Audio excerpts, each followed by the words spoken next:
La prédication doit être dirigée par le Saint-Esprit. Pourquoi? Pour la simple raison, et c'est un principe clairement démontré dans le livre des Actes, que seul le Saint-Esprit a la divine connaissance pour savoir où sont ceux qui sont donnés à Christ et qui sont prêts à venir à lui. Vous ne pouvez pas juste aller dehors, bon gré mal gré, et être sûr du résultat. Paul énonce le principe. Ils étaient empêchés par le Saint-Esprit d'annoncer la parole dans l'Asie. Ils se disposaient à entrer en Bithynie, mais l'Esprit de Jésus ne leur permit pas. Actes 16, 6, 7. Paul a pu aller en Bithynie, en Asie, à une autre période, mais non à ce moment-là. Le Saint-Esprit en assume la responsabilité, empêché par le Saint-Esprit. L'Esprit de Jésus ne le leur permit pas. Pourquoi? C'est à cause de la souveraineté de Dieu. Quand Paul vint à Corinthe, il était confronté à une terrible situation et l'Esprit du Seigneur lui dit, ne crains point, mais parle et ne te tais point, car je suis avec toi, personne ne mettra la main sur toi pour te faire du mal.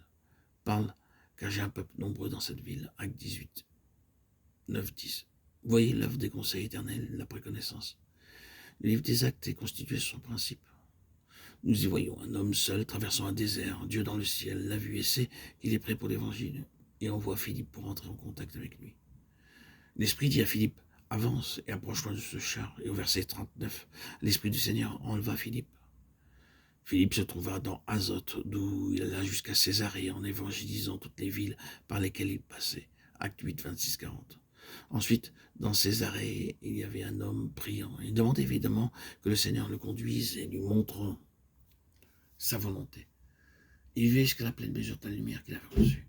Mais il en voulait encore plus. Le Seigneur, dans le ciel, a remarqué cela. Le Seigneur dit à Pierre, qui était loin de Jopé, va et entre en contact avec cet homme qui est prêt. Acte 10. C'est la souveraineté de l'esprit en relation avec le conseil éternel et la préconnaissance.